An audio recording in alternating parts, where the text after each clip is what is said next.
નમસ્કાર વિદ્યાર્થી મિત્રો, આ સેશનની અંદર લાસ્ટ સેશનની અંદર એક્ઝામ્પલ આપણે ઉદાહરણ છે, એક્સરસાઇઝ છે અને એક્ઝામ્પલ આપણે સ્ટાર્ટ કરેલા છે. એ જ એક્ઝામ્પલને આપણે આગળ વધારીએ છીએ. તો તમારી સમક્ષ એક નવો એક્ઝામ્પલ સ્વાધ્યાયનો 1.8 એક્ઝામ્પલ લઈને આવ્યો છું. આ એક્ઝામ્પલની અંદર એક વિદ્યુત ડાયપોલ છે. વિદ્યુત ડાયપોલ એટલે કે એક ધન વિદ્યુત ભાર હશે, બીજો એક ઋણ વિદ્યુત ભાર હશે. ધ્યાન આપશો અહીંયા કે વિદ્યુત ડાયપોલ છે.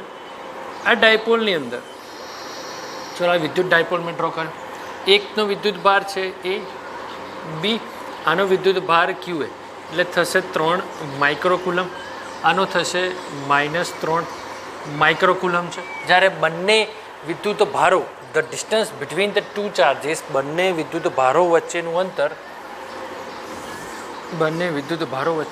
છે 20 સેન્ટીમીટર. અને એક્ઝેક્ટ એમનું મધ્ય બિંદુ છે, નામ આપી દો છો ઉ. આ ઓ બિંદુ આગળ મારે વિદ્યુત ક્ષેત્ર શોધવાનું છે. ઓકે, અહીંયા લખી દઈએ છીએ ઓ બિંદુ આગળ વિદ્યુત ક્ષેત્ર. તમારે વિદ્યુત ક્ષેત્ર ઓ બિંદુ આગળ શોધવાનું છે. હવે સૌ પ્રથમ નક્કી કરો વિદ્યાર્થી મિત્રો કે ઓ બિંદુ આગળ દિશા કઈ હશે. હવે ધ્યાન આપીશું કે આ ધન વિદ્યુત ભાર છે, તો ધન વિદ્યુત ભાર છે તો ઓ બિંદુ આગળ આ દિશામાં અંદર વિદ્યુત ક્ષેત્ર ઉત્પન્ન કરે છે. ચલો આ ક્લિયર. આ ધનના કારણે એટલે અહીંયા E1 લખી શકીએ. ચલો E1 કન્સિડર કરીએ, બરાબર છે. એઝ ઇટ ઇઝ બી બિંદુની વાત કરીએ છીએ તો બી બિંદુ આગળ ઉદ્ભવતું વિદ્યુત ક્ષેત્ર કે જે ઋણ વિદ્યુત ભાર છે, એ ઋણ વિદ્યુત ભારના કારણે ઉદ્ભવતું વિદ્યુત ક્ષેત્ર કેટલું થશે? E2 થશે. હા સર, અહીંયા વિદ્યુત ક્ષેત્ર E1 થશે, અહીંયા પણ E2 થશે. બંનેની ડાયરેક્શન કેવી છે? સમાન છે. હવે બંનેની ડાયરેક્શન સમાન હોય ને તો પરિણામે વિદ્યુત ક્ષેત્ર શોધવામાં કંઈ તકલીફ પડતી નથી. બંનેનો શું કરતો છો? ડાયરેક્ટ સરવાળો કરો છો. ચલો E1 પ્લસ E2 ની વાત કરીએ છીએ. અહીંયા એક સિમ્પલ છે કે જ્યારે તમે મૂલ્ય સ્વરૂપ કન્સિડર કરતા હોય છો ત્યારે આ મૂલ્ય સ્વરૂપની અંદર માત્ર ને માત્ર તમે શું ચર્ચા કરતા હોય છે? માત્ર એના મૂલ્યની ચર્ચા કરતા હોય છે. એની સાથે સાથે આપણે દિશા પણ કન્સિડર કરીશું. હવે સૌ પ્રથમ મારે ઓ બિંદુ આગળ વિદ્યુત ક્ષેત્ર શોધવું છે. તો ઓ બિંદુ આગળ ધન વિદ્યુત ભારની વિદ્યુત ક્ષેત્રની દિશા આ છે, ઋણ વિદ્યુત ભારની પણ આ જ છે. બંનેની દિશા સમાન છે, એના કારણે સરવાળો કરો. જો બંનેની દિશા ઓપોઝિટ હોત તો બંને શું કરતો? આપણે માઇનસ કરો. હવે કેવું થાય છે વિદ્યાર્થી મિત્રો? બંને વચ્ચેનું અંતર ટોટલ 20 સેન્ટીમીટર. જો આ બંને વચ્ચેનું ટોટલ 20 સેન્ટીમીટર છે તો એઝ ઇટ ઇઝ આટલું ડિસ્ટન્સ કેટલું થશે? એમનાથી અડધું ડિસ્ટન્સ કેટલું થશે? કેટલું થશે કે ભાઈ 10 સેન્ટીમીટર. ક્લિયર? આટલું બી 10 સેન્ટીમીટર ને આટલું પણ 10 સેન્ટીમીટર થશે. ચલો સિમ્પલ. ઓકે, સૌ પ્રથમ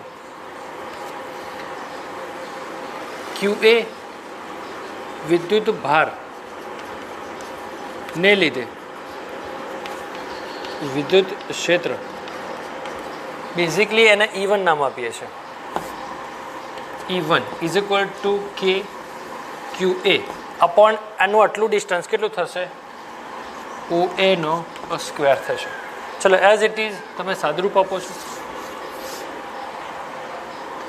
એઝ ઇટ ઇઝ EA અથવા તો E1 તો KQA અપોન OA નો સ્ક્વેર થશે. ચલો દિશા કઈ હશે કે ભાઈ એથી અથવા તો O થી B તરફની એની દિશા હશે કે O બિંદુ આગળ આ ધન વિદ્યુત ભારના કારણે ઉદ્ભવતું વિદ્યુત ક્ષેત્રની દિશા કઈ હશે? O થી B તરફની હશે. K એટલે કે 9 × 10⁹. એઝ ઇટ ઇઝ QA છે 3 માઇક્રોકુલમ, 3 × 10⁻⁻⁶. બંને વચ્ચેનું ડિસ્ટન્સ છે 10 સેન્ટીમીટર. 10 સેન્ટીમીટરને આપણે મીટરમાં કન્વર્ટ કરીએ છીએ તો 0.1 અને એનું શું થશે? હોલ સ્ક્વેર થશે. ને એઝ ઇટ ઇઝ એમનું તમે સાદુરૂપ આપો છો તો એ સાદુરૂપ તમને એઝ ઇટ ઇઝ કન્સિડર કરીએ છીએ કે એ સાદુરૂપ આપો તો તમને 9×27 એટલે કે 27 10⁻³ થશે. અને નીચે એઝ ઇટ ઇઝ તમે બીજી રીતે જો તમને 0.01ની અંદર સાદુરૂપ ન આવડે તો તમે બીજી રીતે પણ કરી શકો છો. જુઓ 10 × 10⁻² નો હોલ સ્ક્વેર. ચલો 10નો વર્ગ કેટલો થશે? 100 અને 10⁻² એટલે 10⁻⁴. તો તમે સાદુરૂપ આપશો તો 10ની કેટલી થશે? -2. એઝ ઇટ ઇઝ તમે અહીંયા 10⁻² લખી શકો છો. તો 27 × 10⁵. એઝ ઇટ ઇઝ તમને એની વેલ્યુ મળે છે. ચલો 27 એનો એકમ લખી દેશે ન્યૂટન પર કુલમ અને એની દિશા કઈ હશે O થી B તરફ ચલો ક્લિયર આ પ્રથમ માટે સમય નંબર 1 આપો તો એ જ પ્રમાણે બી બિંદુ આગળ રહેલ વિદ્યુત ભાર ને લીધે વિદ્યુત ક્ષેત્ર E2 ઇઝ ઇક્વલ ટુ કે QB અપોન બંને વચ્ચેનું ઓવર ડિસ્ટન્સ કેટલું થશે OB નો સ્ક્વેર થશે કે એટલે કે 9 ઇન્ટુ 10⁻⁹ QB છે એનું મૂલ્ય સ્વરૂપ કન્સિડર કરીએ છીએ 3 ગુણ્યા 10⁻³ એઝ ઇટ ઇઝ આ પણ 0.1નો શું થશે હોલ સ્ક્વેર ને એનું સાદુરૂપ પણ એઝ ઇટ ઇઝ સમજ થશે 27 ગુણ્યા 10⁵ ન્યૂટન પર કુલમ થશે બરાબર છે આનું પણ 27 10⁵ થશે આનું પણ 27 10⁵ થશે તો કુલ વિદ્યુત ક્ષેત્ર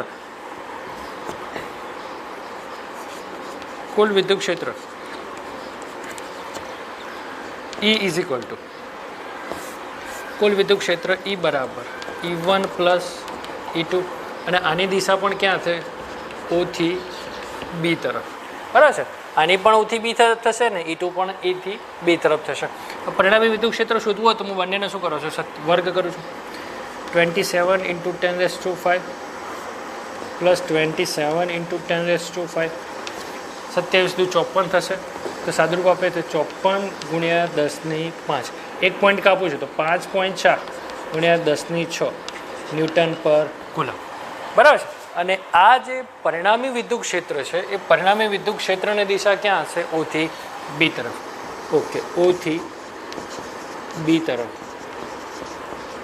પરિણામી બરાબર છે પરિણામી વિદ્યુત ક્ષેત્રની દિશા ક્યાંથી ક્યાં હશે O થી B તરફની હશે ચલો આટલું ક્લિયર વિદ્યાર્થી મિત્રો ધન વિદ્યુત ભારના કારણે ઉદ્ભવ વિદ્યુત ક્ષેત્ર O થી B તરફ છે ઋણ વિદ્યુત ભારના કારણે ઉદ્ભવતું વિદ્યુત ક્ષેત્ર એ પણ O થી B તરફ છે બેઝિક સૂત્ર E બરાબર KQ/R². ધન વિદ્યુત ભાર હોય તો અહીંયા ધન લખો ઋણ છે તો ઋણ લખો અહીંયા મૂલ્ય સ્વરૂપ કન્સિડર કરીએ છીએ એટલે 3 10⁻⁶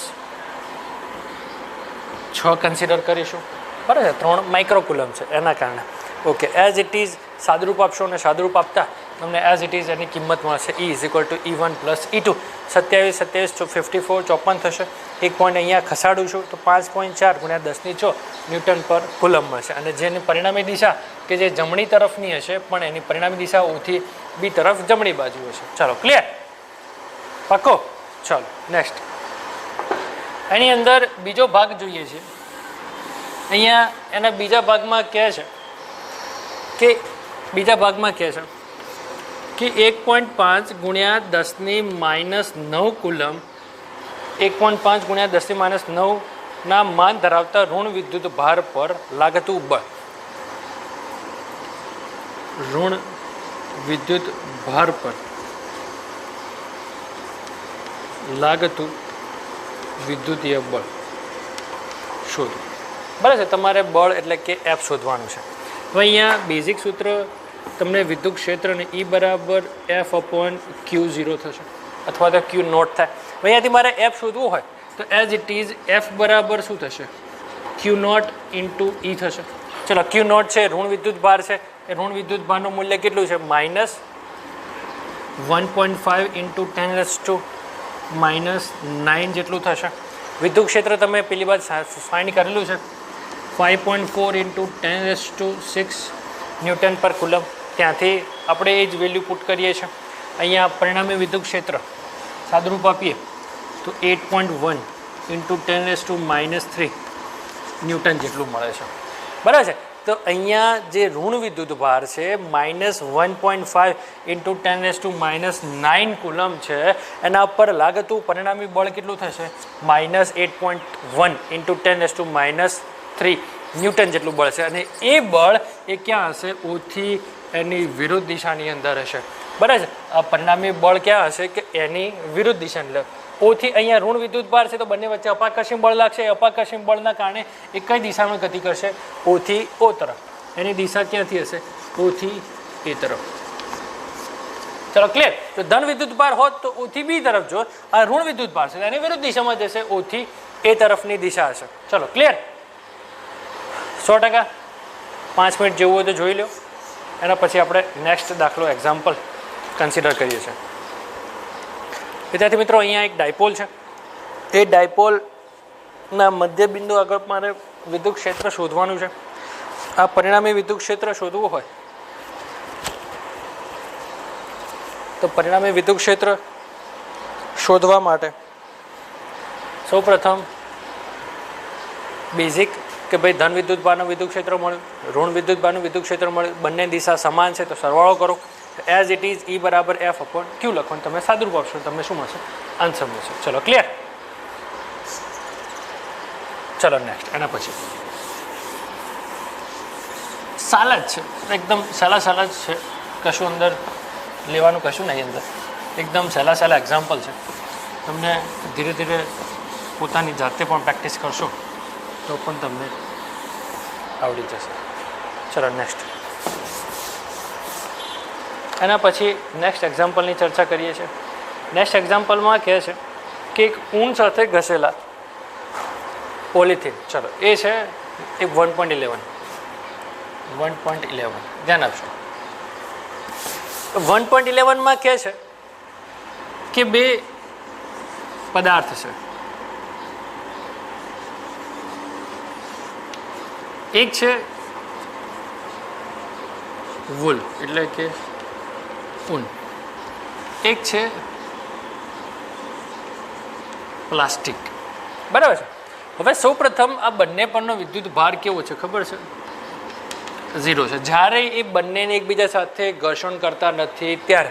બરાબર. હવે જ્યારે પણ એ બંનેને એકબીજા સાથે ઘસવામાં આવે ત્યારે એક સિમ્પલ છે કે ધન વિદ્યુત ભાર, મતલબ કે આ ઊન પરથી એક જાતના ઇલેક્ટ્રોન એ ઋણ વિદ્યુત ભાર એ ક્યાં જાય છે? પ્લાસ્ટિકમાં જાય છે. ઓકે, બેઝિકલી તમને એક ખ્યાલ હશે, આપણે જ્યારે ભણાવતા હતા ત્યારે એક સિમ્પલ શોર્ટ ટ્રિક લખી હતી, FGW PASER. W એટલે કે થશે આ હંમેશા પોઝિટિવ હશે, આ હંમેશા નેગેટિવ છે. આ થશે વૂલ, આ થશે પ્લાસ્ટિક. બરાબર છે. હવે વૂલ હંમેશા પોઝિટિવ હોય છે. કઈ રીતે? કે જ્યારે પણ આ પ્લાસ્ટિક અને વૂલને એકબીજા સાથે ઘર્ષણ કરવામાં આવે છે ત્યારે આ જે ઊન છે તો ઊન પરથી ઇલેક્ટ્રોન ક્યાં ગતિ કરે છે? કે એ પ્લાસ્ટિક બાજુ શું કરે છે? ગતિ કરે છે. આ રીતે પ્લાસ્ટિક બાજુ શું કરે છે? ગતિ કરે છે. આ રીતે ઇલેક્ટ્રોન એક પદાર્થ પરથી ક્યાં જાય છે? બીજા પદાર્થ. અહીંયાથી ઇલેક્ટ્રોન ક્યાં ગયા? બીજા પદાર્થ પર ગયા. તો ધીરે ધીરે આની અંદર ઇલેક્ટ્રોનની સંખ્યામાં શું થાય છે? ઘટાડો થાય છે. તો અહીંયા કયો વિદ્યુત ભાર ખુલ્લો થશે? કે ભાઈ ધન વિદ્યુત ભાર શું થાય છે? ખુલ્લો થાય છે. તો એ જ સામે અહીંયા આ બધા જ ઇલેક્ટ્રોન ક્યાં જાય છે? આ પ્લાસ્ટિકની અંદર જાય છે. તો અહીંયા કોની સંખ્યામાં વધારો થશે? કે ઋણ વિદ્યુત ભાર ઇલેક્ટ્રોનનો શું થાય છે? વધારો થાય છે. અને પરિણામે પ્લાસ્ટિક એ ઋણ વિદ્યુત ભારિત બને છે અને વૂલ એટલે કે ઊન એ શું બને છે? ધન વિદ્યુત ભારિત બને છે. સમજો વિદ્યાર્થી મિત્રો, એક પ્લાસ્ટિક છે, એક ઊન છે, આ બંનેને એકબીજા સાથે ઘર્ષણ કરવામાં આવે છે તો આ જે ઊન છે તો ઊન પરથી બધા ઇલેક્ટ્રોન, બધા નહીં કહી શકાય બટ અમુક ઇલેક્ટ્રોન એ ઊન પરથી ક્યાં જાય છે? પ્લાસ્ટિક પર જાય છે. અહીંયા ધીરે ધીરે ઇલેક્ટ્રોન જતા રહ્યા, એની સંખ્યામાં ઘટાડો થયો, એના કારણે અહીંયા ધન વિદ્યુત ભાર થાય છે અને અહીંયા ધીરે ધીરે ઇલેક્ટ્રોનની સંખ્યામાં વધારો થાય છે. તો એઝ ઇટ ઇઝ ત્યાં ઋણ વિદ્યુત ભાર શું થાય છે? ખુલ્લો થાય છે. અને અહીંયા ઋણ વિદ્યુત ભાર એ તમને આપેલો છે Q. Qનું મૂલ્ય આપેલું છે તમને કે -3 × 10⁻⁻7 કુલમ જેટલો વિદ્યુત ભાર પ્લાસ્ટિકની ઉપર એકઠો થાય છે. તો મારે કેટલા ઇલેક્ટ્રોન ગતિ કર્યા ઊન પરથી પ્લાસ્ટિક પર એ મારે શોધવાના છે. તો સૌપ્રથમ શોધવા માટે બેઝિક સૂત્ર Q બરાબર N. મારે N શોધવા છે, Q આપેલા છે મને, તો N બરાબર શું થશે? Q ભાગ્યા E થશે. ચલો એઝ ઇટ ઇઝ Qની વેલ્યુ મારા જોડે છે, કેટલી છે? Q બરાબર -3 × 10⁻⁻7 થશે. જ્યારે E કેટલા થશે? જુઓ વિદ્યાર્થી મિત્રો, અહીંયા ઋણ વિદ્યુત ભાર હશે તો નીચે ઇલેક્ટ્રોનનો વિદ્યુત ભાર એટલે કે -1.6 × 10⁻⁻19 વિદ્યુત ભાર કમ્પલસરી લખવો, અધરવાઇઝ વેલ્યુ તમારી ઋણમાં આવશે અને વિદ્યુત ભારોની સંખ્યા ક્યારે ઋણમાં હોઈ શકે નહીં. તો એઝ ઇટ ઇઝ અહીંયા સાદુરૂપ આપીએ છીએ.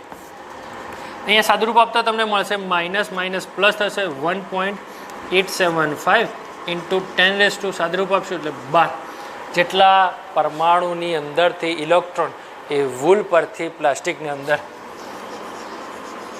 વૂલથી 1.875 એટલે નિયરલી ઇક્વલ ટુ 2 × 10⁻12. જોજો વિદ્યાર્થી મિત્રો, વૂલથી 2×10⁻12 ઇલેક્ટ્રોન પ્લાસ્ટિકમાં એકઠા થાય છે. એકઠા થઈ ગયા રે, બરાબર છે. ચલો એના પછી કન્સિડર કરીએ છીએ કે કોણ ધન અને કોણ ઋણ. જો વિદ્યાર્થી મિત્રો, અહીંયા પરથી 2×10⁻12 જેટલા ઇલેક્ટ્રોન ક્યાં ગયા? પ્લાસ્ટિક પર. અને એઝ ઇટ ઇઝ અહીંયા કન્સિડર કરીએ છીએ કે ઊન એ ધન વિદ્યુત ભાર અને પરિણામે પ્લાસ્ટિક એ ઋણ વિદ્યુત ભાર બને છે. ચલો આટલું ક્લિયર કે ભાઈ આ ધન બનશે, આ ઋણ બનશે. Q બરાબર NE લખીએ છીએ, N બરાબર Q/E લખીએ છીએ. સાદુરૂપ આપશો ને તમને કેટલા મળશે? N મળશે. હવે વાત કરીએ છીએ કે જ્યારે પણ ઇલેક્ટ્રોન ગતિ કરે છે તો સાથે સાથે તેમના દળમાં પણ શું થાય છે? ફેરફાર કન્સિડર થવા મળે છે. હવે એક બેઝિકલી સૂત્રની કન્સિડર કરીએ છીએ કે જ્યારે પણ પ્લાસ્ટિક અથવા તો ઊનમાંથી પ્લાસ્ટિક તરફ એક ગતિ કરે છે, ઇલેક્ટ્રોન એક પદાર્થમાંથી બીજા પદાર્થમાં ગતિ કરે છે, ત્યારે તેના દળમાં પણ કોન્સ્ટન્ટ શું થાય છે? ફેરફાર થાય છે. વિદ્યાર્થી મિત્રો અહીંયા ધ્યાન આપજો કે સૌ પ્રથમ ચાલો હવે જ્યારે ઊન પરથી પ્લાસ્ટિક તરફ જ્યારે ઇલેક્ટ્રોન ગતિ કરતા હોય છે ત્યારે હંમેશા એક વસ્તુ યાદ રાખો છો, જ્યારે ઊન છે તો ઊનમાંથી બધા ઇલેક્ટ્રોન ક્યાં જાય છે? કે પ્લાસ્ટિક તરફ જાય છે. તો પરિણામે અહીંયા એના ઊન પરથી એના દળમાં શું થાય છે? ઘટાડો થાય છે. અને એ જ પ્રમાણે પ્લાસ્ટિકની અંદર એ જ ઇલેક્ટ્રોન શું થાય છે? ઉમેરાય છે. તો એના કારણે એ પ્લાસ્ટિક છે તો એ પ્લાસ્ટિક ઉપર ધન વિદ્યુત ભારના લીધે કેવું થાય છે? કે અહીંયા દળમાં ઘટાડો થાય છે અને અહીંયા દળમાં વધારો થાય છે. ચાલો હવે ધ્યાન રાખજો. અહીંયા સૌ પ્રથમ વાત કરીએ છીએ કે ભાઈ વૂલ પરથી પ્લાસ્ટિક તરફ ઇલેક્ટ્રોન ગતિ કરે છે, એ તો તમને ખ્યાલ આવી ગયો. બટ હવે શું થાય છે કે અહીંયાથી ઇલેક્ટ્રોન બધા મોટા ભાગના ઇલેક્ટ્રોન શું થાય છે? કે ભાઈ પ્લાસ્ટિક તરફ જાય. તો એઝ ઇટ ઇઝ આના દળમાં શું થાય છે? ઘટાડો થાય છે. અહીંયા એ જ ઇલેક્ટ્રોન ઉમેરાય છે તો એના દળમાં વધારો થાય છે. મતલબ કે એકના દળમાં ઘટાડો થશે, એકના દળમાં વધારો થશે. અને એ દળમાં થતો વધારો ઘટાડો M = N × ME સૂત્રની મદદથી. N એટલે શું થશે વિદ્યાર્થી મિત્રો? N એટલે કે જ્યારે પણ ધન વિદ્યુત ભારમાંથી અથવા તો ઊનમાંથી પ્લાસ્ટિક તરફ જ્યારે ઇલેક્ટ્રોન ગતિ કરે છે તો કેટલા ઇલેક્ટ્રોન ગતિ કરશે એ તમને N આપેલા સૂત્રની મદદથી તમે શોધી ચૂકેલા છો. તો 2 × 10⁻12. ઓકે, હવે વાત કરીએ છીએ કોણ ગતિ કરે છે? કે સાહેબ ઇલેક્ટ્રોન ગતિ કરે છે. તો જ્યારે પણ એક પદાર્થ પરથી બીજા પદાર્થ પર ઇલેક્ટ્રોન ગતિ કરતા હોય છે ત્યારે એઝ ઇટ ઇઝ તમને એના દળમાં શું થાય છે? ફેરફાર થાય છે. અને એક ઇલેક્ટ્રોનનું દળ એઝ ઇટ ઇઝ તમને યાદ હશે 9.11 10⁻31 kg જેટલું એના દળમાં શું થાય છે? ફેરફાર થાય છે. અને એ દળમાં થતો ફેરફાર એ લગભગ 2 × 10⁻−, તમે બંનેનો ગુણાકાર કરો છો તો 2 × 10⁻18 kg જેટલો દળમાં થતો ફેરફાર તમને જોવા મળે છે. અહીંયા સમજો વિદ્યાર્થી મિત્રો, જે ધન વિદ્યુત ભારિત બને છે એના દળમાં ઘટાડો થાય છે. કોન્સ્ટન્ટ એના દળમાં અહીંયાથી નંબર ઓફ ઇલેક્ટ્રોન, ઘણા બધા ઇલેક્ટ્રોન ક્યાં જાય છે? કે ભાઈ એ ઋણ વિદ્યુત ભાર તરફ કન્સિડર કરે છે, પ્લાસ્ટિક તરફ જાય છે. ત્યારે ધન વિદ્યુત ભારિત છે, આ ઋણ વિદ્યુત ભાર બનશે. અહીંયાથી બહુ બધા ઇલેક્ટ્રોન બીજા પ્લાસ્ટિક પર જાય છે. અહીંયા દળમાં ઘટાડો થાય છે અને અહીંયા એઝ ઇટ ઇઝ દળમાં વધારો થશે. આ જે ઊન છે તો ઊનના અંદર 2×10⁻18 જેટલા દળમાં ઘટાડો થશે. જ્યારે પ્લાસ્ટિક છે તો પ્લાસ્ટિકની અંદર 2×10⁸ જેટલા દળમાં શું થાય છે? વધારો છે. વાસ્તવમાં અમુક વિદ્યાર્થીઓ વિચારતો કે સાહેબ આ તો બહુ નજીવો છે. હા, આ વાસ્તવમાં બહુ નજીવો છે. આ જે દળમાં ફેરફાર થાય છે, આ જે દળમાં જે ફેરફાર, કોકનું દળ વધશે, કોકનું દળ ઘટશે, એ જે ફેરફાર છે એકદમ કેવો છે? નજીવો છે, ન બરાબર છે. 2 × 10⁻18 kg છે. ચલો, इतना आया कि नहीं आया? दिनेश એલજી સરકાર. ચલો એના પછી નેક્સ્ટ એની બીજા ટોપિકની ચર્ચા કરીએ છીએ. એ એક્ઝામ્પલની અંદર એ થોડું ટ્વિસ્ટેડ એક્ઝામ્પલ છે, થોડું ધ્યાન આપવું પડશે તમારે. એ ઉદાહરણ છે, એક સારું ઉદાહરણ છે.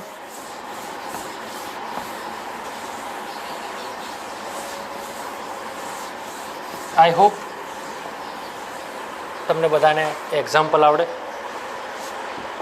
તમારે એના જેવો જ બીજો એક એક્ઝામ્પલ જાતે ઘરથી ગણવાનો છે. આ છે ઉદાહરણનો 1.6. ચલો 1.6 એ ઉદાહરણ એક્ઝામ્પલની અંદર એક્ઝામની અંદર પૂછી શકાય એવો છે, એક મહત્ત્વનો એક્ઝામ્પલ છે. આ એક્ઝામ્પલ ચલો ધ્યાન આપશો. અહીંયા સૌ પ્રથમ શું છે કે એક ડાયપોલ આપેલો છે. આ ડાયપોલની અંદર બે વિદ્યુત ભાર છે કે હા સાહેબ ડાયપોલની અંદર તો બે વિદ્યુત ભાર જ હશે. આ બે વિદ્યુત ડાયપોલની અંદર આ ડાયપોલની અંદર એક ધન વિદ્યુત ભાર છે, એક ઋણ વિદ્યુત ભાર છે. એકનો વિદ્યુત ભાર છે 10⁻8 કુલમ, એકનો છે -10⁻8 કુલમ. એકનું નામ આપીએ એ અને એકનું નામ આપીએ છીએ યુ. ચાલો ક્લિયર. એક વિદ્યુત ભાર છે, એક બિંદુ પરનો વિદ્યુત ભાર છે એ, બીજા વિદ્યુત ભારનો વિદ્યુત ભાર છે યુ છે. હવે કેવું થાય છે કે મારે અહીંયા 3 બિંદુએ મારે એઝ ઇટ ઇઝ મારે શોધવાનું છે વિદ્યુત ક્ષેત્ર.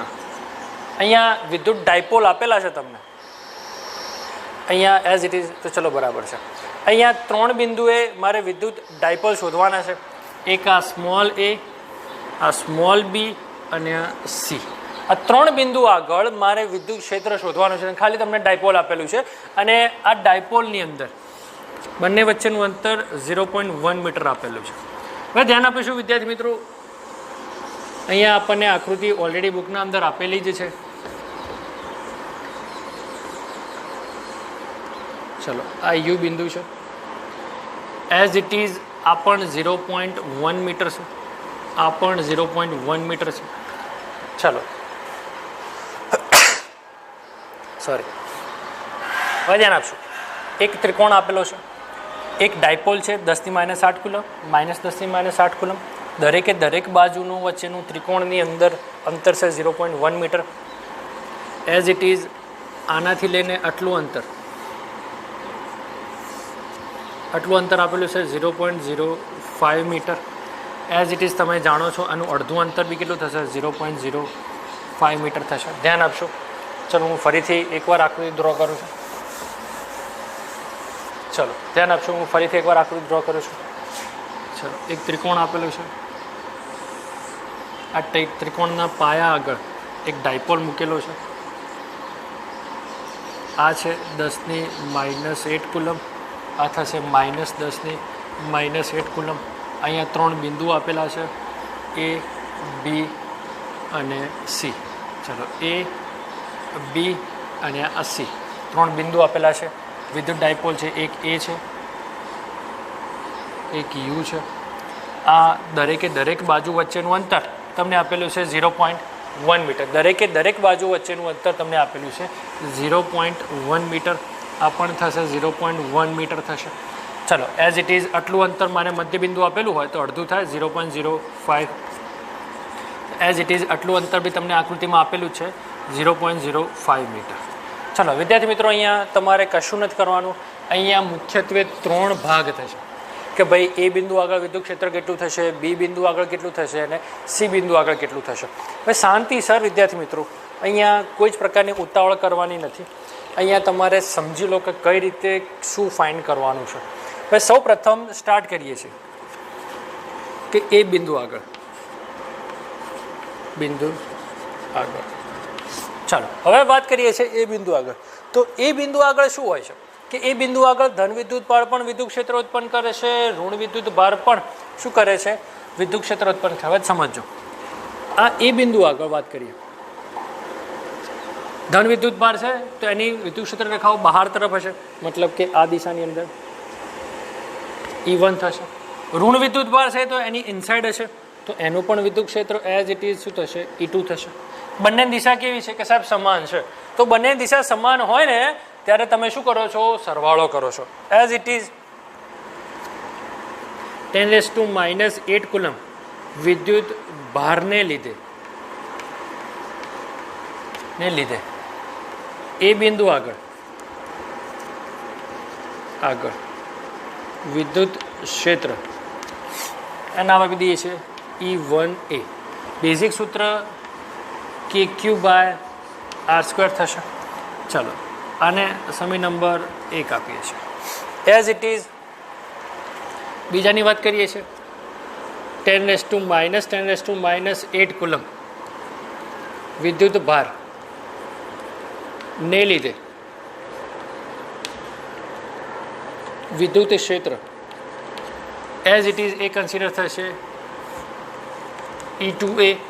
E2A ને માનકમાં દર્શાવો કેમ કે અહીંયા ઋણ વિદ્યુત ભાર છે, તો એઝ ઇટ ઇઝ KQ/R².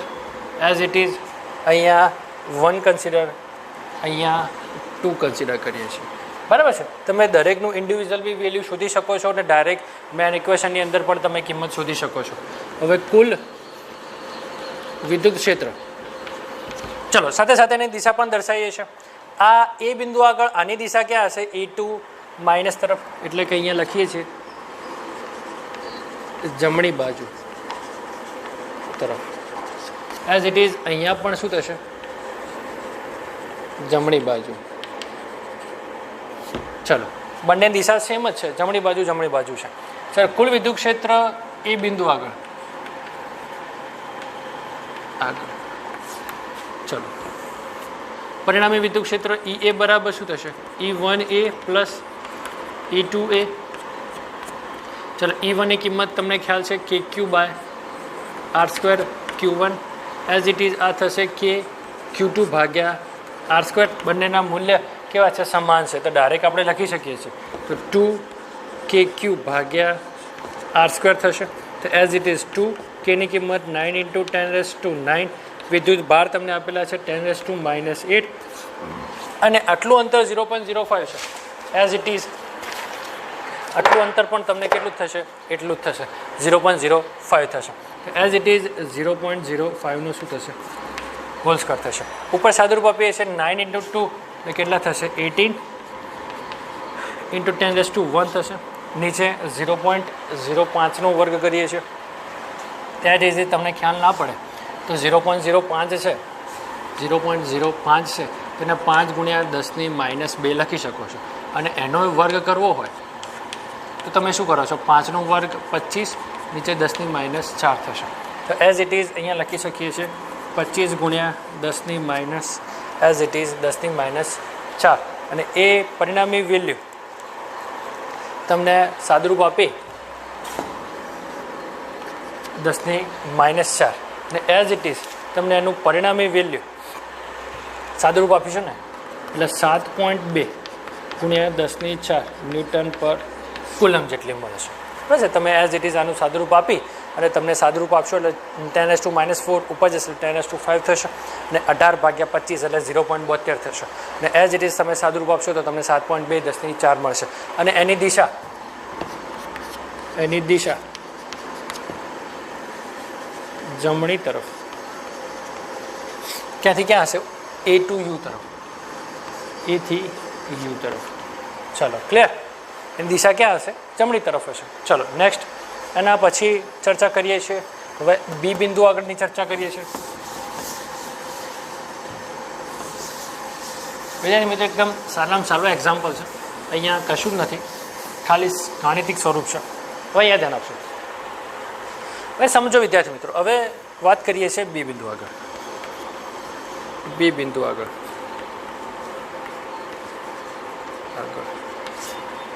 ચલો બી બિંદુ આગળ.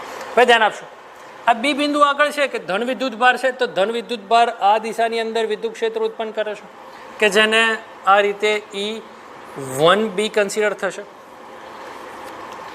આ દિશાની અંદર કેમ કે ધન વિદ્યુત ભાર છે, ધન વિદ્યુત ભારની વિદ્યુત ક્ષેત્ર રેખાઓ શું થતી હોય બહાર નીકળતી હોય, એ બહાર નીકળવાના કારણે બી વિદ્યુત છે તો બીની બહાર એટલે કે આ દિશામાં થશે, જ્યારે ઋણ વિદ્યુત ભાર કઈ બાજુ છે આ દિશામાં છે અને એની વિદ્યુત ક્ષેત્ર રેખાઓ ક્યાં જાય છે અંદર જાય છે, એટલે અહીંયા શું લખીશું E2B થશે. ચલો ક્લિયર.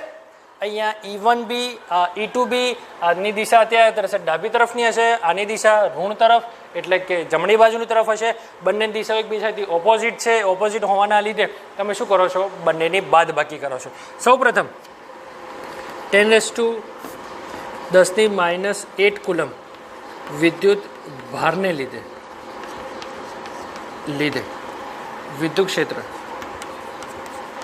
ચલો સૌપ્રથમ શું કરશું 10⁻⁸ વિદ્યુત ભારના કારણે વિદ્યુત ક્ષેત્ર શોધવું હોય કયા બિંદુએ કે ભાઈ ધન વિદ્યુત ભારને બી બિંદુએ, તો એઝ ઇટ ઇઝ E1B લખી શકીએ. E1B = KQ ભાગ્યા R² થશે. તો એઝ ઇટ ઇઝ કેની કિંમત 9×10⁹ થશે. એઝ ઇટ ઇઝ Q એટલે 10 કેટલા થશે -8. તો જોજો વિદ્યાર્થી મિત્રો. Okay R as it is R એટલે શું થશે અન્ય બંને વચ્ચેનું અંતર. અન્ય બંને વચ્ચેનું અંતર કેટલું થશે 0.05 અને 0.05 મિલિયો અહીંયા વર્ગ થશે.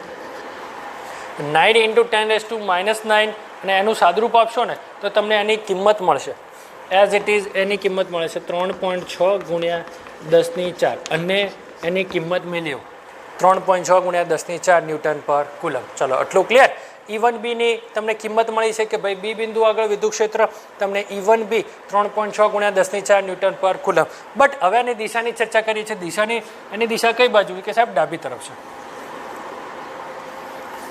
દિશા કઈ બાજુ છે ડાબી તરફ. ચલો આ દિશાની અંદર.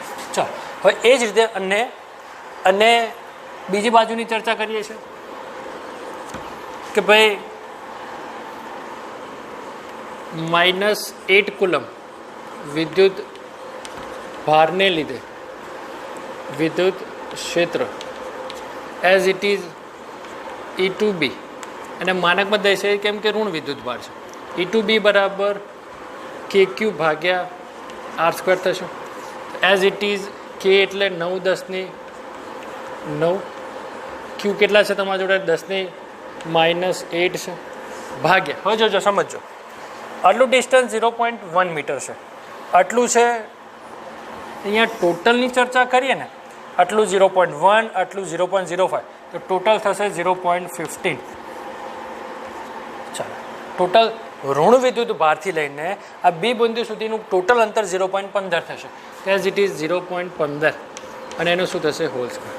ચાલો સાદુરૂપ આપીએ. આ બધાનું તમે સાદુરૂપ આપો છો ને એનું પરિણામી મૂલ્ય 0.4 × 10⁴ ન્યૂટન પર કુલમ જેટલું મળે છે. બટ એની દિશા કઈ છે આ દિશા જમણી બાજુ. ચલો ક્લિયર. એની દિશા કઈ છે જમણી બાજુ. હવે પરિણામી વિદ્યુત ક્ષેત્ર શોધવું હોય પરિણામી વિદ્યુત ક્ષેત્ર as it is EB = E1B - E2B. એક સિમ્પલ એક લોજિક છે કે આ બી બિંદુ આગળ બી બિંદુની નજીકનું બિંદુ કયું છે કે ભાઈ 10+ ધન વિદ્યુત ભાર છે. તો ધન વિદ્યુત ભાર છે એ બી બિંદુ આગળ સૌથી વધારે કેમ કે એની નજીક છે તો એ નજીક હોવાના કારણે એના પર સૌથી વધારે બળ લાગે છે, જ્યારે પેલું બિંદુ સૌથી દૂર છે તો એની તીવ્રતા અહીંયા કેવી હશે ઓછી હશે. એઝ ઇટ ઇઝ આનું વિદ્યુત ક્ષેત્ર નજીક છે એના કારણે વિદ્યુત ક્ષેત્ર અહીંયા વધારે છે, આ બહુ દૂર છે તો એનું વિદ્યુત ક્ષેત્ર કેવું હશે ઓછું હશે. તો એઝ ઇટ ઇઝ અહીંયા E1 એની કિંમત છે 3.6 × 10⁴ અને એઝ ઇટ ઇઝ E2B કેટલા થશે 0.4 × 10⁴. સાદુરૂપ આપીએ ને 3.2 × 10⁴ ન્યૂટન પર કુલમ થશે. હવે ધ્યાન આપજો. હવે આની પરિણામી દિશા કઈ લેવી કે જે મહત્તમ જે વધારે વિદ્યુત ક્ષેત્ર ઉત્પન્ન કરે છે તો એની દિશાની અંદર પરિણામી વિદ્યુત ક્ષેત્રની દિશા હશે. અહીંયા સૌથી વધારે વિદ્યુત ક્ષેત્ર કોણ છે કે સાહેબ 3.6 × 10⁴ છે તો એની દિશા કઈ છે કે એની દિશા ડાબી બાજુ છે. તો પરિણામી વિદ્યુત ક્ષેત્રની દિશા કઈ હશે ડાબી બાજુ. ચલો ક્લિયર 100%. ઈના કારણે આગળ વિદ્યુત ક્ષેત્ર મળી ગયું, બીના આગળ બી વિદ્યુત ક્ષેત્ર મળી ગયું. હવે વાત કરીએ છીએ સીના આગળ. ઓકે હવે ધ્યાન આપશો. લાસ્ટ એન્ડ ફાઇનલ બિંદુ છે. અહીંયા અંદર લગભગ આ રીત આપણે શીખવાડેલી પણ છે, એનું સોલ્યુશન પણ નંબર ઓફ એક્ઝામ્પલ આપણે કન્સિડર કરેલા છે, ગણેલા પણ છે. હવે ધ્યાન આપશો. હવે સૌ પ્રથમ શું કરીએ છીએ કે આ સી બિંદુ આગળ પરિણામી મારે વિદ્યુત ક્ષેત્ર શોધવું હોય તો ધન વિદ્યુત ભાર પણ એની તીવ્રતા ઉત્પન્ન કરશે અને ઋણ વિદ્યુત ભાર પણ એની શું કરે છે, તીવ્રતા ઉત્પન્ન કરે છે. હવે ધ્યાન આપશો, આ ધન વિદ્યુત ભાર છે તો ધન વિદ્યુત ભાર આ દિશાની અંદર વિદ્યુત ક્ષેત્ર ઉત્પન્ન કરશે. ચલો એને નામ આપી દઈએ છીએ, ચલો અહીંયા નામ આપી દઈએ છીએ E1C. એઝ ઇટ ઇઝ ઋણ વિદ્યુત ભાર છે તો એનું વિદ્યુત ક્ષેત્ર ક્યાં હશે, અંદરની તરફ હશે, અને નામ આપીએ છીએ E2C. અને પરિણામી વિદ્યુત ક્ષેત્ર ક્યાં હશે, એની મધ્યની અંદર. ચલો ચલો આ પરિણામી, અને આમની બંનેના મૂલ્ય કેવા છે, સમાન છે. એના કારણે બનતો કોણ કેટલો થશે, 120. ધ્યાન આપજો, ધન વિદ્યુત ભાર છે તો આઉટવર્ડ આ ડાયરેક્શનમાં હશે, ઋણ વિદ્યુત ભાર છે તો શું હશે, ઇનસાઇડ હશે, એટલે અંદરની બાજુ હશે. અને પરિણામે E1C અને E2C આ બંનેના મૂલ્ય સમાન છે. જો આ બંનેમાંથી કોઈનો પણ મૂલ્ય, ધારો કે આ મૂલ્ય વધારે હોય અને આ મૂલ્ય ઓછું હોય તો પરિણામી શું હશે, એની તરફનું હશે. ધારો કે આનું મૂલ્ય વધારે તો પરિણામી એ તરફનું હશે. બટ અહીંયા બંનેના મૂલ્ય કેવા છે, સમાન છે. કેમ કે 10⁻8 10⁻8 બંનેના વેલ્યુ કેવા છે, સમાન છે. એના કારણે પરિણામી એક્ઝેક્ટ કેવું મળશે તમને, એક્ઝેક્ટ મધ્યમાન સ્થાનની અંદર મળશે. ચાલો હવે ધ્યાન આપશો, અહીંયા સી બિંદુ આગળ, ચાલો અહીંયા ધ્યાન આપીશું. સૌ પ્રથમ ધન વિદ્યુત ભાર, ઋણ વિદ્યુત ભાર 10⁻8 કુલમ અને -10⁻8 કુલમ વિદ્યુત ભારને લીધે વિદ્યુત ક્ષેત્ર સમાન થશે. એ સમાન હોવાના કારણે E1 બરાબર E2 બરાબર તમે શું લખી શકો છો, E. અને એ બેઝિક સૂત્ર શું થશે, KQ ભાગ્યા R². ચલો KQ ભાગ્યા R², આ બેઝિક સૂત્ર તમે લગાડ્યું. બરાબર છે. કેમ કે બંનેના મૂલ્ય અંતર બધું કેવું છે, સમાન છે. હવે વાત કરીએ છીએ એ પરિણામી વિદ્યુત ક્ષેત્ર શોધવું હોય તો E બરાબર બેઝિક સૂત્ર KQ ભાગ્યા R². ચલો Kની વેલ્યુ તમને ખ્યાલ છે કેટલી છે કે 9 × 10⁹. चलो इसको 9 ऐसे लिखते हैं, ठीक है.